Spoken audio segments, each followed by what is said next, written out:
Welcome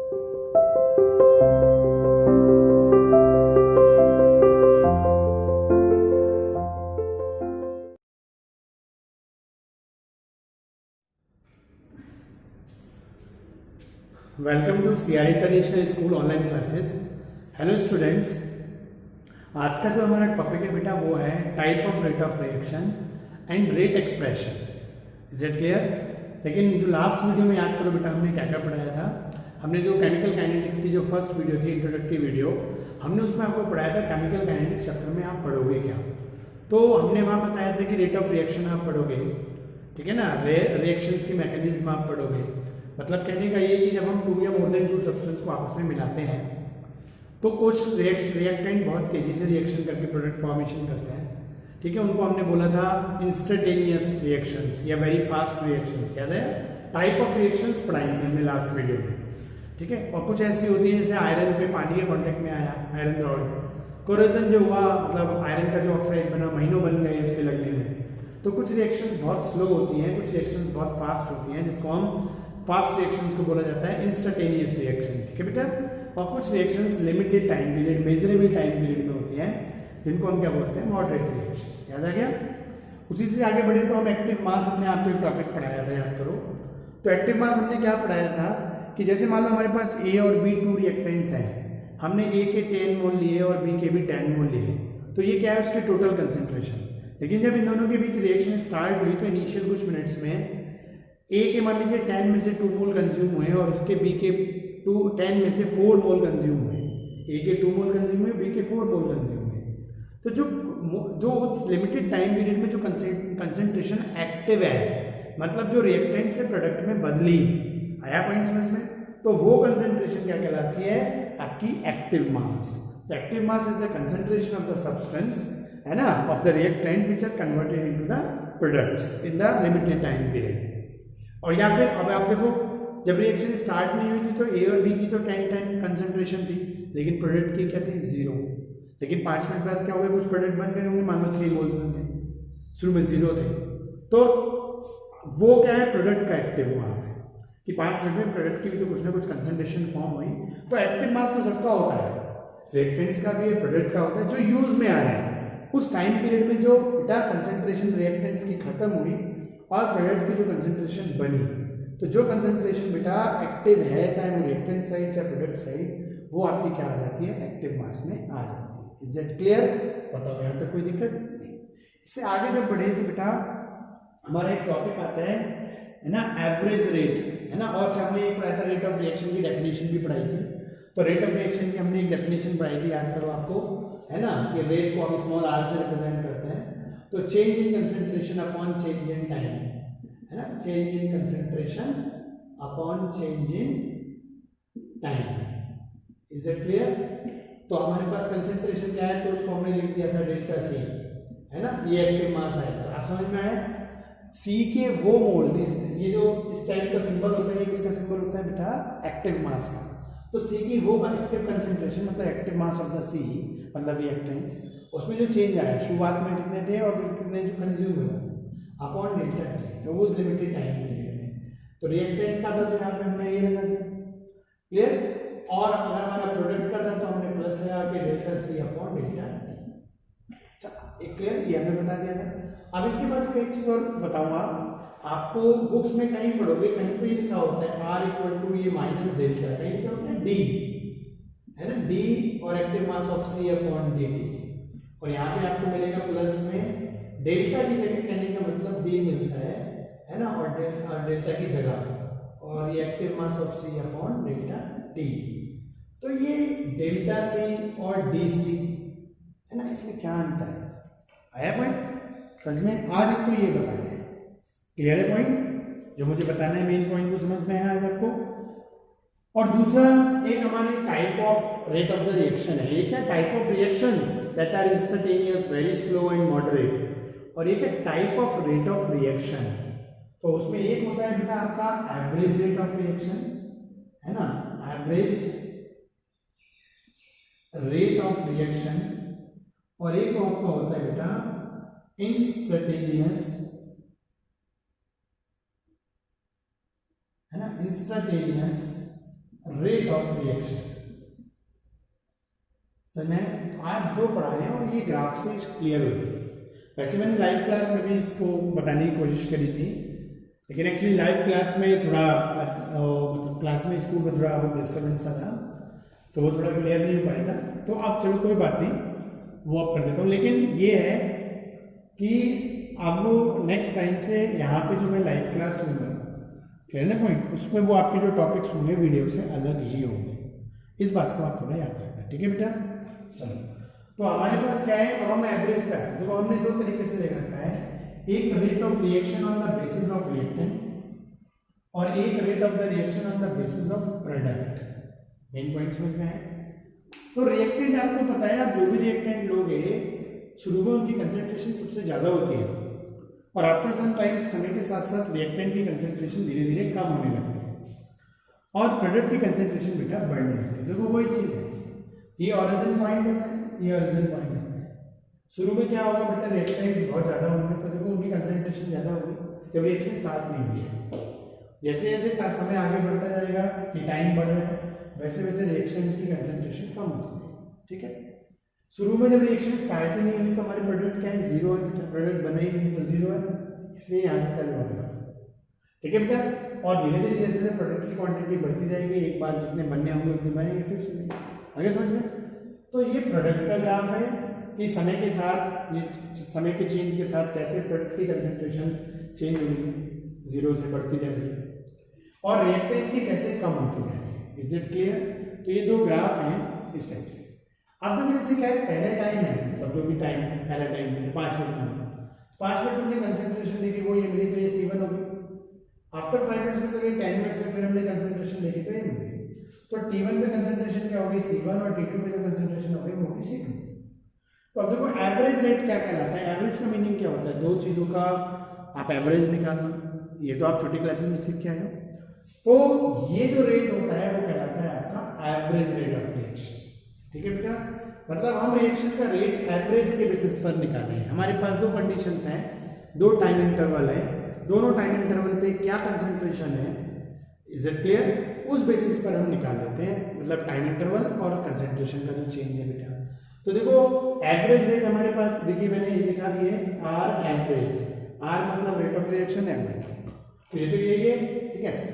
अब delta C clear, और ये जो कंसेंट्रेशन वो कैसे हुई, कौन इस लिमिटेड टाइम पीरियड में क्या कंसेंट्रेशन यूज में आई कि भाई T1 पे C1, T2 पे C2, तो C2 minus C1 upon T2 minus T1। तो यहाँ से ये जो टाइम पीरियड है बीच का बेटा, यहाँ पे आपका एक एवरेज रेट आ जाएगा कि इस मतलब 5 मिनट से लेके 10 मिनट के बीच में जो कंसेंट्रेशन किस हिसाब से चेंज हुई रिएक्टेंट की, इज दैट क्लियर। तो एक रेट आ गया। यही सेम चीज यहाँ पर है, 5 मिनट्स पे जगह हमने कितने पे शुरू में तो जीरो होगा, आफ्टर 5 मिनट की कंसेंट्रेशन क्या है प्रोडक्ट्स की जितनी थी वो बना दिया, फिर आफ्टर 10 मिनट्स क्या है, तो यहाँ भी T1 T2 हो गया। तो टाइम इंटरवल में प्रोडक्ट की कंसेंट्रेशन किस हिसाब से बढ़ी, तो यहाँ भी हम टाइम इंटरवल पे जो इनकी वो निकालेंगे वो कंसेंट्रेशन एवरेज रहेगा, तो C2 minus C1 upon T2 minus T1।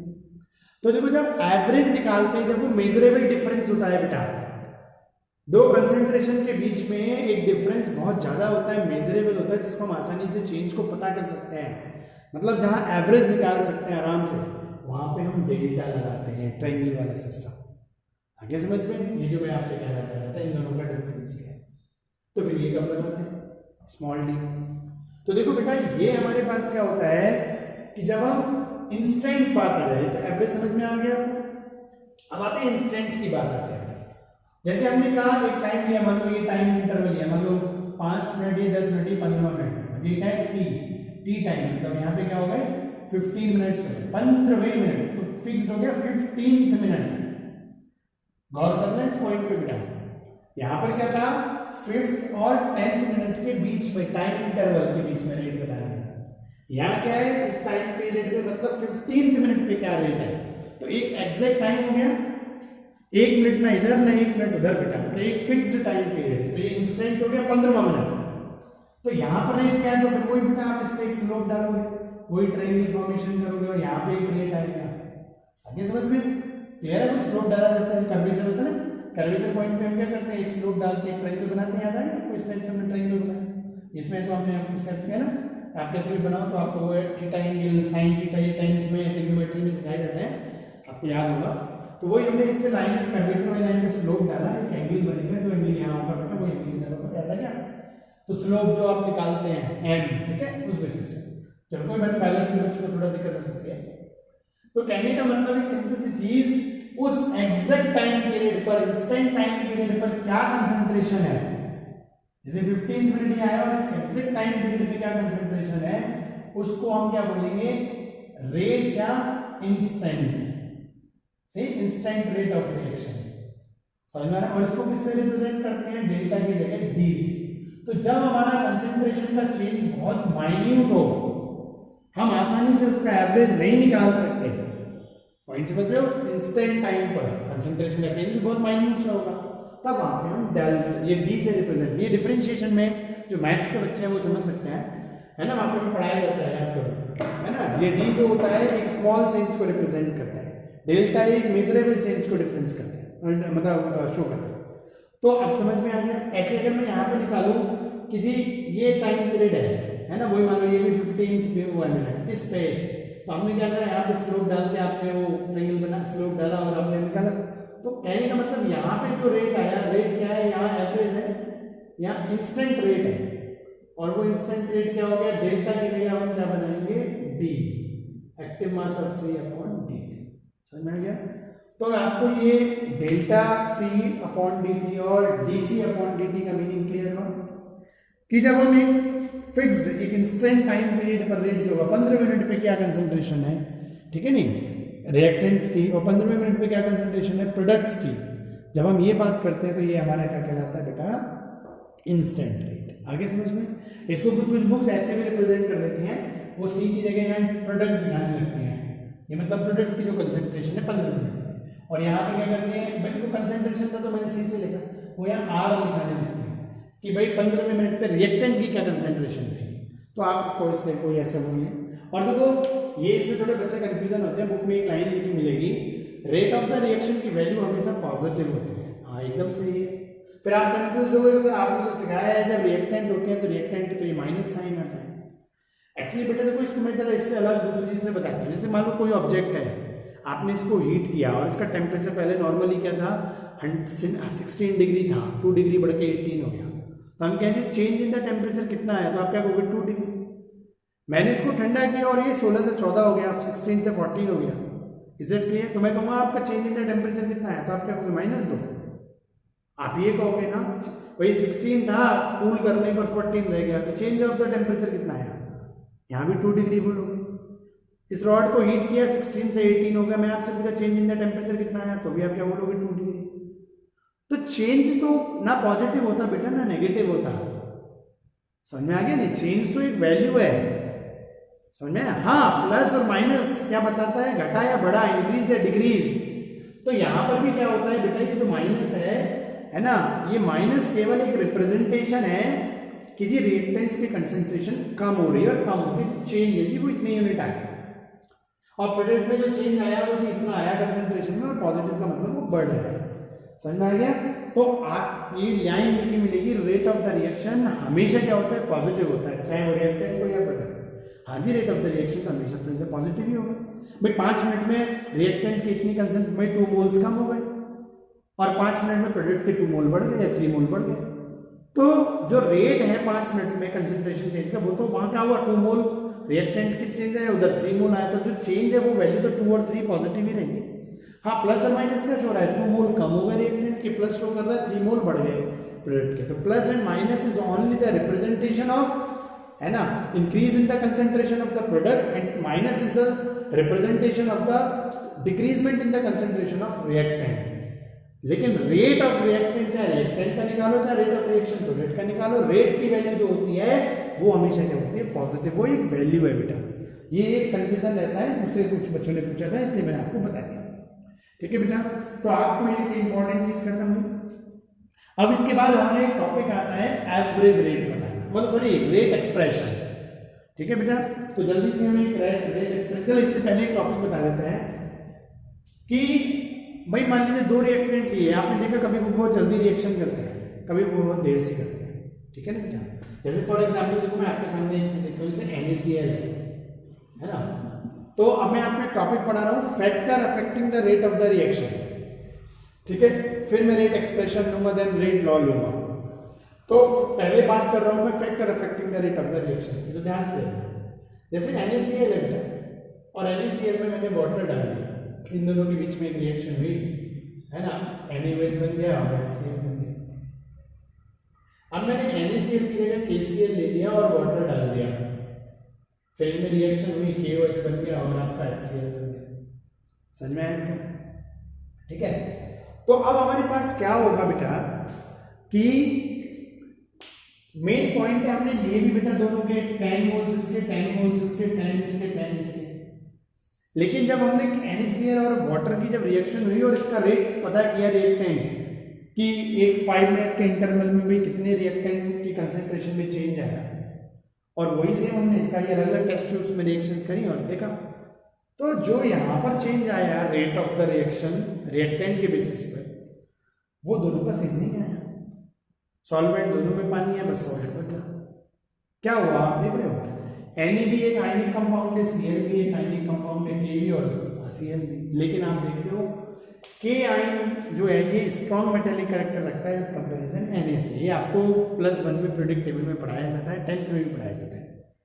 तो दोनों आयनिक हैं, दोनों को वाटर में डिसॉल्व किया, मोल्स भी दोनों की बराबर लिए, लेकिन Na आयन और K आयन की जो बेटा मेटालिक स्ट्रेंथ है, मतलब इलेक्ट्रॉन को लूज करने की जो पावर है, वो अलग अलग है।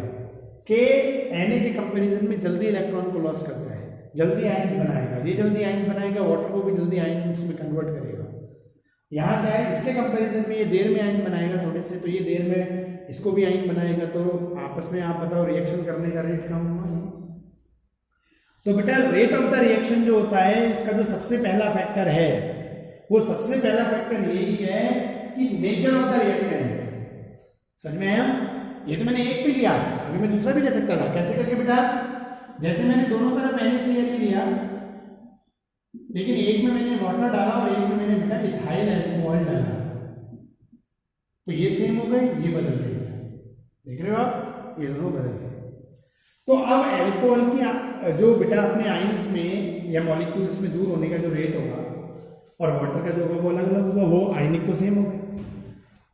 तो रिएक्शन जल्दी हो, मतलब पर यूनिट टाइम में ज्यादा नंबर ऑफ रिएक्टेंट प्रोडक्ट में कन्वर्ट हो रहे हैं या कम हो रहे हैं, अगर हम दो रिएक्शंस में कंपैरिजन करते हैं, तो इसमें सबसे पहला और इंपॉर्टेंट फैक्टर होता है नेचर ऑफ द रिएक्टेंट। मतलब समझ में आ गया कि वो रिएक्टेंट जो जितनी जल्दी बेटा अपने मॉलिक्यूल्स में आयंस में कन्वर्ट होंगे, उतनी जल्दी बेटा वो आपस में रिएक्शन करके प्रोडक्ट में कन्वर्ट होंगे। Is that clear? क्लियर। और आपको ये 11th में भी सिखाया जाता है केमिकल बॉन्डिंग में बेटा, लाइक डिसॉल्व लाइक। याद करो, आयनिक कंपाउंड आयनिक में जल्दी डिसॉल्व होते हैं और कोवलेंट कंपाउंड कोवलेंट में। तो अगर हम दो कोवलेंट कंपाउंड को आपस में रिएक्शन कराएंगे तो इजीली बेटा पहले वो मॉलिक्यूल अलग अलग होंगे, फिर मॉलिक्यूल अपने आयंस में टूटेंगे या एटम्स में टूट के रिएक्शन करेंगे। समझ में आ गया लाइक डिसॉल्व? तो ये है नेचर ऑफ द रिएक्टेंट। तो अगर नेचर ऑफ द रिएक्टेंट ये, अगर उनका आयन, हमारे रिएक्टेंट ऐसे हैं जो जल्दी से बेटा आयनाइजेशन का रेट उनका ज़्यादा है, मॉलिक्यूल से एटम्स में या मॉलिक्यूल से आयंस में बहुत जल्दी टूटते हैं, बहुत जल्दी आपस में रिएक्शन करेंगे, तो रेट ऑफ देर में टूट रहे हैं तो रिएक्शन भी क्या होगा, प्रोडक्ट का कन्वर्जन भी स्लो हो जाएगा। तो पहला फैक्टर समझ में आया। दूसरा फैक्टर होता है बेटा कंसंट्रेशन। मान लो मैंने दोनों जगह NaCl लिया, दोनों जगह वाटर ही लिया, ठीक है बेटा, क्लियर। लेकिन मैंने कंसंट्रेशन बदल दी है, 10 की जगह 20 मोल ले ली, बाकी वही सेम वाटर है, सेम मोल है, बस मैंने उनकी कंसंट्रेशंस बदल दी। तो देखो कंसंट्रेशन बदल जाती है तो उनमें क्या होगा, ज्यादा मॉलिक्यूल्स आयन में बदलेंगे, और ज्यादा मॉलिक्यूल्स बदलेंगे तो हमारे फिर ज्यादा आयंस जो है प्रोडक्ट बनाने में कन्वर्ट होंगे। पॉइंट आ गया? तो कंसंट्रेशन की डायरेक्टली प्रोपोर्शनल होती है रेट ऑफ द रिएक्शन। अगर आपका क्या होता है, आपसे पूछा जाए कि रिएक्टेंट की कंसंट्रेशन पे कैसे डिपेंड करता है रेट, तो आप बोलोगे rate of the reaction is directly proportional to the concentration of the reactant. अगर रिएक्टेंट की कंसंट्रेशन बदल जाएगी, बढ़ जाएगी, समझ में, उतनी ज्यादा आयंस बनेंगे, आपस में ज्यादा प्रोडक्ट बनेंगे। समझ में आ गया बेटा? तो इस तरीके से वो डायरेक्टली प्रोपोर्शनल होता है। तीसरा एक पॉइंट होता है बेटा कैटलिस्ट। जैसे आपने देखा है कुछ रिएक्शन, दो रिएक्शन आपस में स्लो कर रहे हैं, लेकिन आपने इसमें कोई कैटलिस्ट डाल दिया, और ये कैटलिस्ट क्या करता है, इन दोनों को जल्दी जल्दी रिएक्शन कराता है। वो पहले या तो इसके पास जाके जल्दी से बॉन्ड तोड़ेगा, एक के बॉन्ड टूटेंगे जल्दी से। तो कैटलिस्ट भी क्या करते हैं, रेट ऑफ रिएक्शन को चेंज कर देते हैं। समझ में आ गया नहीं? तो बेटा कैटलिस्ट के डालने में क्या होता है, मोस्ट ऑफ द केसेस में कैटलिस्ट क्या करते हैं, है ना, रिएक्शन के रेट को बढ़ाते ही है, इंक्रीज ही करते हैं। लेकिन ऐसा नहीं है हमेशा इंक्रीज करते हैं, स्लो भी कर सकते हैं। कुछ नेगेटिव कैटलिस्ट मिलते हैं, कुछ पॉजिटिव कैटलिस्ट होते हैं। ठीक है, ये आप अगला चैप्टर है सरफेस केमिस्ट्री, उसमें एक पूरा टॉपिक आएगा, है ना, कैटलिस्ट एंड देयर टाइप, आप वहाँ पढ़ोगे। क्लियर है पॉइंट? तो कैटलिस्ट भी क्या करते हैं, रिएक्शन के रेट को चेंज कर देते हैं। Is it clear? अब आओ बेटा एक सरफेस एरिया, क्लियर? या एक देखो रेडिएशन या सनलाइट, फोटो क्या आपने सुना होगा, फोटोकेमिकल रिएक्शंस होती है सनलाइट की प्रेजेंस में। तो बेसिकली बेटा देखो ये दो रिएक्टेंट नॉर्मली रिएक्शन नहीं कर रहे, आपने इन्हें हीट किया, हीट करने से भी आप इनको एनर्जी दे रहे हो, तो वो रिएक्टेंट जल्दी हो जाते हैं, आपने सुना होगा। या आपने इनको सनलाइट दी, सनलाइट में क्या होते हैं, फोटॉन्स होते हैं, समझे, और फोटोन में भी एक एनर्जी होती है, तो ओवरऑल एक एनर्जी मिली इनको। चाहे वो एनर्जी आपने हीट करके दी तो वो टेम्परेचर बन गया। क्लियर है पॉइंट? आपने उन दो रिएक्टेंट से धीरे धीरे रिएक्शन कर रहे थे, उनको सनलाइट मिलेगा, तो सनलाइट से भी उन्होंने फोटोन की एनर्जी ली, तो बेसिकली एनर्जी मिली ना, चाहे सनलाइट के थ्रू मिली, चाहे बेटा टेम्परेचर के थ्रू मिली। तो उस एनर्जी मिलने से क्या होता है ना, हीट करने से टेम्परेचर बढ़ेगा और सनलाइट से फोटोनिक एनर्जी मिलेगी। दोनों एनर्जी मिलने से क्या होता है, रिएक्टेंट्स के अपने आयंस में या एटम्स में टूटने का रेट बढ़ जाता है। बेटा वो जल्दी अपने देखो एनर्जी मिलेगी तो जल्दी से बॉन्ड टूट जाएंगे रिएक्टेंट्स के, तो रिएक्टेंट जल्दी से आयनिक फॉर्म में या एटॉमिक फॉर्म में आ जाते हैं उनके बॉन्ड्स ब्रेक करके। और जितनी जल्दी बेटा उनके बॉन्ड ब्रेक करेंगे उतनी जल्दी बेटा फिर वो क्या करेंगे, दोनों आयंस की कंडीशन में आ गए या एटॉमिक कंडीशन में, फ्री रेडिकल कंडीशन में आए। तो अब ये एक्टिव फॉर्म होती है, इनको क्योंकि 1/20 सेकंड में स्टेबल होना होता है, तो पॉजिटिव नेगेटिव से मिलने की सोचेगा, नेगेटिव पॉजिटिव, या फ्री रेडिकल है तो फ्री रेडिकल से। तो कहने का मतलब आया, चाहे आप टेम्परेचर बढ़ा के, मतलब हीट दे के टेम्परेचर बढ़ाओ, एनर्जी बढ़ाओ, या आप सनलाइट दे के एनर्जी बढ़ाओ, एनर्जी मिलने से क्या होता है, रिएक्टेंट मॉलिक्यूल्स के बीच का पहले इंटरमॉलिक्यूलर फोर्स ब्रेक होता है। और आप कंटिन्यूसली हीट कर रहे हो, कंटिन्यूसली सनलाइट में, तो पहले तो इंटरमॉलिक्यूलर फोर्स ब्रेक हुआ, फिर एटम के बीच का जो एटॉमिक फोर्स है, मतलब बॉन्ड जो है, चाहे वो आयनिक बॉन्ड हो चाहे वो कोवलेंट बॉन्ड हो, वो बॉन्ड टूट जाता है और मॉलिक्यूल टूट के एटम्स की फॉर्म में आ गया, आयंस की फॉर्म में आ गया, और वो एक्टिव हो जाते हैं, जल्दी से प्रोडक्ट बनाएंगे। तो रेट बढ़ गया, नहीं बढ़ गया? तो टेम्परेचर बढ़ाने पे भी हमेशा क्या होता है बेटा, मोस्ट ऑफ द केसेस क्या होता है, टेम्परेचर बढ़ाने से भी रेट ऑफ रिएक्शन आपका बढ़ता है। तो फैक्टर ऑफ रिएक्शन समझे बेटा, हमने कितने फैक्टर बताए जो रिएक्शन के रेट को इफेक्ट करते हैं। पहला चीज नेचर ऑफ द रिएक्टेंट, भाई जो रिएक्टेंट है आपस में वो कैसे है। अगर रिएक्टेंट ऐसे हैं, मानो ये और ये भी आपस में, मानो दोनों आयनिक है, बहुत जल्दी भाई आयनिक जल्दी से एनर्जी एक्सचेंज करते हैं, बॉन्ड दोनों कोवलेंट है, एक हाईली आयनिक कोवलेंट, तो क्या होगा, एनर्जी एक्सचेंज अनइक्वल हो गया, तो बॉन्ड देर में टूटेंगे तो रिएक्शन स्लो हो जाएगी, है ना। या मैंने दो रिएक्शंस का कंपैरिजन करा दिया था। तो नेचर रिएक्टेंट की समझ में आया, नेचर ऑफ द रिएक्टेंट।